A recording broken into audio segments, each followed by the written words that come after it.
Androids only.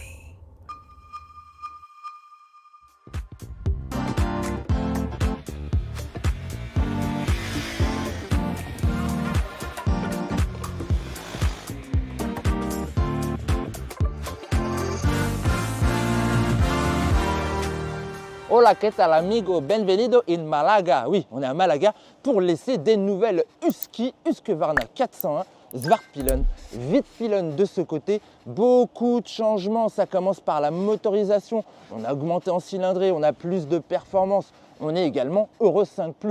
Il y a des changements au niveau du châssis. Ils ont modifié sensiblement le cadre et le bras oscillant. Il y a du changement au niveau des suspensions. Maintenant, elles sont réglables. Il y a du changement au niveau de la position de conduite. Il y a plein de changements. Et je ne vous ai pas encore parlé des changements électroniques. Ça, je vous en reparle un petit peu à la fin. Et puis, on est parti pour un petit tour. Vous êtes prêts? Allez, c'est parti. Go! Allez, on est parti. Ce qu'on voit d'emblée, c'est que il est vigoureux, le petit mono, de presque 400 cm3. Ça vaut vraiment l'appellation 401, alors qu'avant on était plus sur un 370. Et là, ça le fait vraiment, ce petit moteur qui aime pas trop descendre sous les 4500 tours. Là, on a vraiment le caractère mono à l'ancienne, c'est-à-dire qu'il ratatouille, il n'est pas content, il vous dit il va au-delà des 5000. Et là, au-delà des 5000, on a une plage très intéressante qui commence jusqu'à 8-9 000 tours. Alors, plutôt 8500 tours, parce qu'au-delà des 8500, les vibrations sont assez présentes dans les mains, au niveau du fessier, au niveau des pieds. Ouais, il a la santé, ce moteur. Il est assez attachant pour ça. À 130 km/h sur les voies rapides, on tourne aux alentours des 7500 tours. C'est ça le mono quand même. On lui en demande beaucoup à ces allures-là, mais après, sur le réseau secondaire, c'est hyper fun. Et ce qui est encore plus fun pour se relancer en sortie de courbe, c'est qu'on a quand même le shifter de série qui marche franchement bien, à la montée comme à la descente. J'ai eu aucun raté. Ça, c'est très convaincant. Autre chose de convaincant, c'est l'agilité de cette bécane. Un petit peu trop, presque, on serait tenté de dire. C'est hyper vif. Même s'ils ont rallongé l'empattement, sérieusement, on conserve vraiment cet aspect de sauterelle. C'est une sauterelle, la Svartpilen. On joue vraiment avec les rapports pour toujours se retrouver dans la bonne zone. Hop, gros virage. Elle est bien comme ça. Elle est rigoureuse, si on touche pas trop à la direction. En fait, elle est courte, On sent qu'elle virevolte, la meule. Ça, c'est un gros virage qui se ferme, mais je peux bien jouer avec mon frein arrière pour me ralentir. Frein arrière très très bien, aussi bien que l'avant. L'avant, il y a du mordant, il marche bien ce vibré. Il est tout mignon en plus, ce nouvel étrier.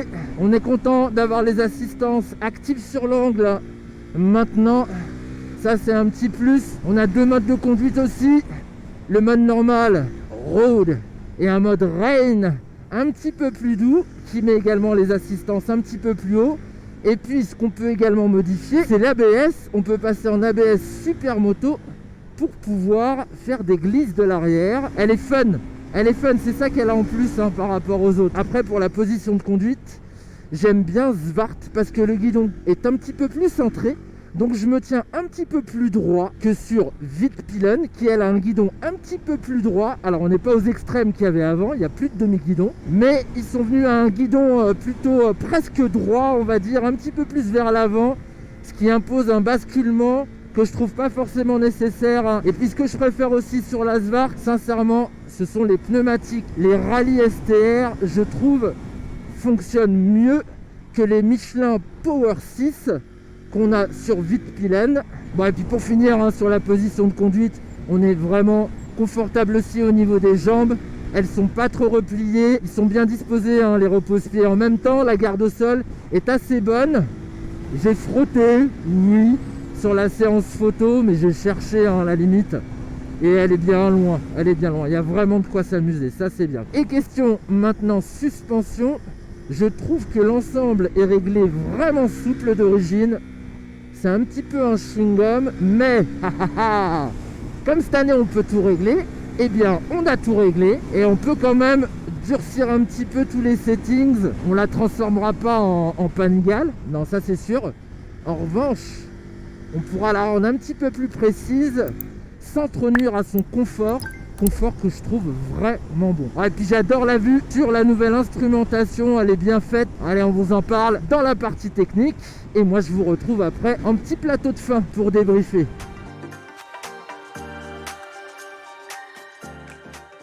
Et c'est parti pour la petite revue technique de cette Svartpilen 400. Je vous montre un petit peu son monocylindre.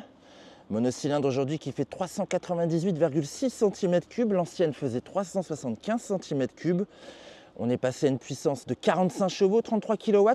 L'ancienne c'était 32 kW, donc 43,5 chevaux. On a gagné 2 Nm aussi, comme je vous disais.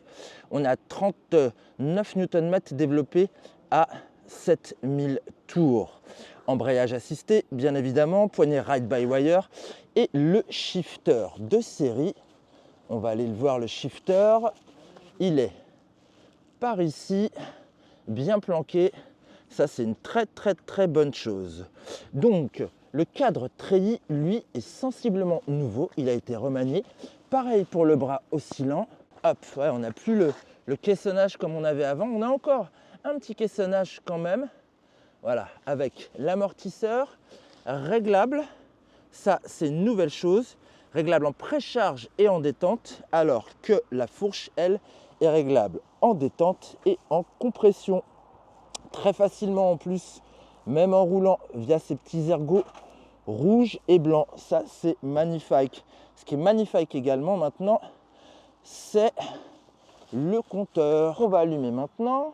Yeah! Hello, bienvenue chez Husky. Alors, vous voyez déjà, fond noir, assez clair, bonne luminosité.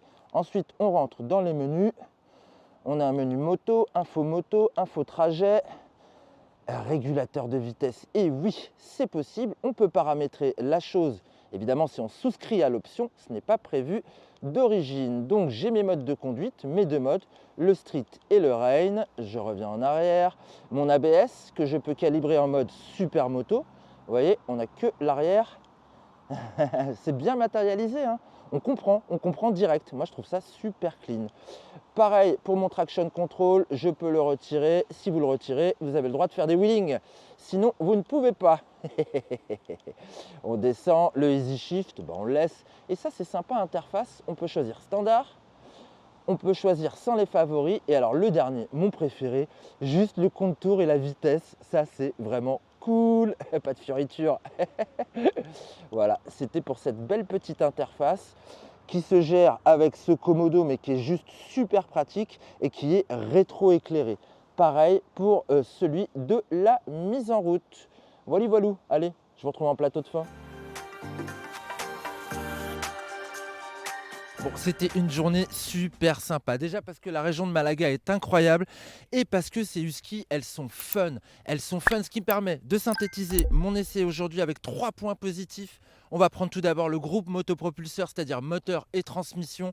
Il est vivant, ce petit monocylindre, presque 400 cm3 et il marche bien. Pourquoi? Parce qu'il y a une très bonne transmission, un embrayage assisté qui marche à la perfection, qui a été revu cette année. Le shifter, c'est que du beurre, c'est un régal, c'est super sympa parce que justement, ça permet d'être toujours dans la zone de confort de ce moteur. Deuxième point positif, la partie cycle, c'est du sérieux, c'est rassurant, c'est bien bâti. Ça permet d'avoir, alors pas une extrême stabilité sur l'angle, parce que je vous ai dit tout à l'heure, elle est quand même assez vive, il faut quand même s'en occuper, elle est très légère, cette plateforme, puisque les 2 bécanes sont issues de la même plateforme.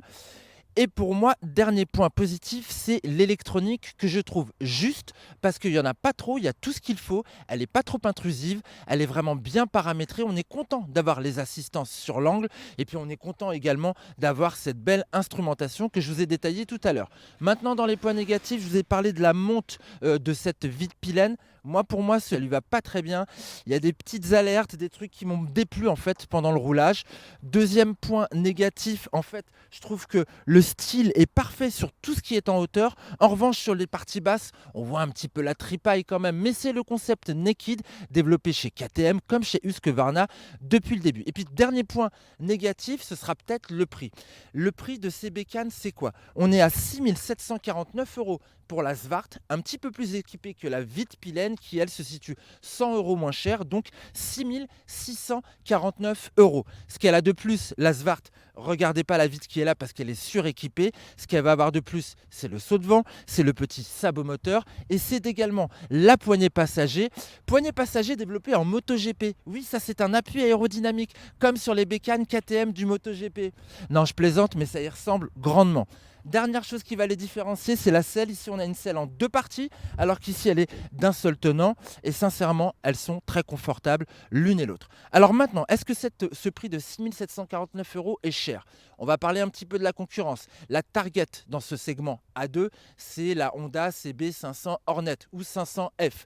Elle est à 6 999 balles. Ok, elle fait 47,5 chevaux alors que mes Husky ne le font pas. Sauf que rapport poids-puissance, il est super intéressant ici. Et puis le look est super ici. Et puis le côté fun est super ici. C'est vraiment, je trouve, ce qui singularise ces petites Husky. Alors par contre, il y a moins cher. Z500, je n'ai pas encore essayé. On est à 6 349. Il y a les Triumph. Les Triumph qui sont également produites chez Bajaj. Parce que là, on a 2 bécanes qui viennent de chez Bajaj. Et on a une Speed 400 très abordable à 5 695 € et on a une Triumph Scrambler 400 qui elle est à 6 395 €, donc c'est quand même un petit peu plus cher et c'est aussi plus cher qu'une CF Moto 450 NK bicylindre parallèle 270 degrés. Ça a des watts, mais bon, ça n'a pas ce look et ce style un petit peu rétro. Bon, je sais pas ce que vous en pensez. Moi, je pense une chose, les gars, c'est qu'en fait, au lieu de nous faire 2 interprétations roadster, un peu café racer et un peu scrambler, pourquoi ils nous ont pas sorti la Norden 401? Ça aurait été vraiment intéressant. Un petit trail sur ce segment-là, ça aurait été top de la part du ski. Dites-moi ce que vous en pensez en commentaire. Dites-moi également ce que vous pensez de cet essai. Avez-vous eu toutes les informations nécessaires? Sinon, vous pouvez aller sur motoservice.com. Là, vous allez trouver toutes les informations qu'il vous faut. Vous allez également trouver le prix et les références d'accessoires. Ça peut être important pour se personnaliser sa machine. Bon, moi, j'ai fini mon essai. Je vous dis à une prochaine sur la chaîne Motor Live. Je vais profiter encore un petit peu du soleil espagnol. Ah là là, vamos, vamos. Ciao les gars, à une prochaine. Bye.